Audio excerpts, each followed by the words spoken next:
లాంటి సినిమా అనమాట. చాలా చాలా బాగుంది. సో లెనిన్ సినిమా ఇప్పుడే చూశాను. లెనిన్ అఖిల్ అక్కినేని గారి నట విశ్వరూపం అని చెప్పొచ్చు. Lenin before, Lenin after. ఆయన కెరీర్ ఇప్పటి నుంచి చూసుకుంటే కనుక ఆయన పెర్ఫార్మెన్స్ రాదు, యాక్టింగ్ లో ఉంది, ఇంకా పెర్ఫామ్ చేయాలి అనే వాళ్ళకి Lenin will be the answer.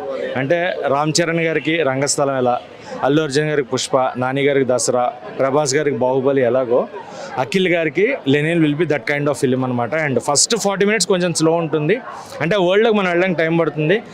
ఇంటర్వెల్కి 25 minutes ముందు నుంచి లాస్ట్ ఎండ్ టైటిల్ కార్డు వరకు you will be in the world of Lenin. ఆ రామాపురంలో లెనిన్తో పాటు, భారతితో పాటు, వసంత్తో పాటు ట్రావెల్ చేస్తాం అనమాట. అండ్ చేసి లెనిన్ని మనతో పాటు మనం ఇంటికి తీసుకెళ్ళిపోతాం. సో అంత మంచి సినిమా. వాళ్ళు ఏదైతే నమ్మారో దాని మీద నిలబడ్డారో అది ఖచ్చితంగా జరిగింది. అండ్ నాగార్జున గారు కొడుకు కోసం పడిన కష్టం అండ్ ద ఫిలిం ఆ ఫ్యాన్స్గా ఫీస్ట్ ఇచ్చిందనమాట. సో ఒక కామన్ ఆడియన్గా చెప్పాలంటే ఎలా ఉంటే, ఒక అభిమానిగా, అక్కినేని అభిమానిగా చెప్పాలంటే అక్కినేని అభిమానుల పరిస్థితి ప్రజెంట్ ఇది. ఇలా నిలబడుతున్నారు.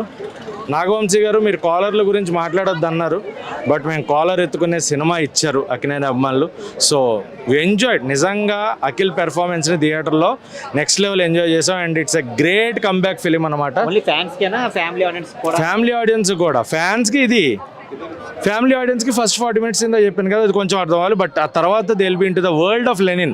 మొబైల్ చూడరు, ఏం జరుగుతుంది, సెకండ్ హాఫ్ వచ్చే ట్విస్టులను ఎంజాయ్ చేస్తారు భయ్యా. మైండ్ పగిలిపోయే ట్విస్టులు ఉంటాయి. అది అన్ప్రెడిక్టబుల్ అంటాం కదా, అలాంటి ట్విస్టులు ఉంటాయి. అండ్ తమన్ గారు డ్యూటీ చేశారు నిజంగా. ఆయన అఖిల్ కోసం నేను ఉన్నాను అని చెప్పి నిలబడ్డాను అన్నారు కదా, నిలబడిన మాట నిజమే అనమాట. ఫస్ట్ హాఫ్లో ఎట్ట సాంగ్ అండ్ ఆ సాంగ్స్ కొంచెం డిస్టర్బెన్స్ ఉంటాయి. సెకండ్ హాఫ్ మటుకు పీక్స్. ఫస్ట్ హాఫ్ ఎట్ట సాంగ్ లేకపోయినా పర్లేదు అనే ఫీలింగ్ వచ్చింది. బట్ సెకండ్ హాఫ్ మటుకు అఖిల్ గారిది లాస్ట్ 40 minutes అయితే మనకి ట్విస్ట్, అఖిల్ గారి పెర్ఫార్మెన్స్, మొత్తం సినిమా అంతా ఆయన ఇలా భుజాల మీద వేసుకుని పట్టుకుపోయాడు అనమాట. Overall cinema literally super to watch in theatres.